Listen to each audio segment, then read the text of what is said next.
Exam stress મોટેભાગે બે પ્રકારના વિચારોને કારણે થાય. એક પાસ્ટના વિચારો કે પાસ્ટમાં જેટલી મહેનત કરવાની જરૂર હતી એટલી નથી થઈ શકી, અને બીજા છે ફ્યુચરના વિચારો કે એક્ઝામમાં શું પૂછાશે, જે પૂછાશે આવડે કે નહીં આવડે, રિઝલ્ટ એક્સપેક્ટેડ આવશે કે નહીં આવે, જ્યાં એડમિશન જોઈએ છે ત્યાં મળશે કે નહીં મળે. તો આ સમયે બે લિસ્ટ બનાવવાની જરૂર છે. એક એવી પરિસ્થિતિઓ કે જેમાં ખરેખર તમારો કોઈ કંટ્રોલ નથી, અને બીજી બાજુ એવી પરિસ્થિતિઓ કે જે તમારા કંટ્રોલમાં છે.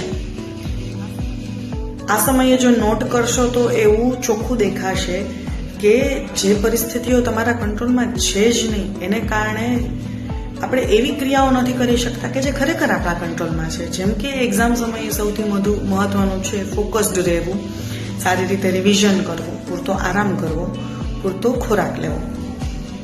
તો માઇન્ડફુલી જ્યારે આ બાબતો વિચારી અને એક્ટ કરવામાં આવે ત્યારે એવું બનશે કે આવા અનવોન્ટેડ વિચારો કે જેમાં ખરેખર આપણો કોઈ કંટ્રોલ છે જ નહીં, એમાંથી આપણે જલ્દીથી આપણા મનને ડાયવર્ટ કરી અને જે ખરેખર પરિસ્થિતિઓ કે જે આપણા કંટ્રોલમાં છે, જે કામ આપણે કરવાના છે એ આપણે સારી રીતે કરી શકશું, અને છેલ્લે એ જ આપણને સારી રીતે એક્ઝામ આપવામાં હેલ્પ કરશે.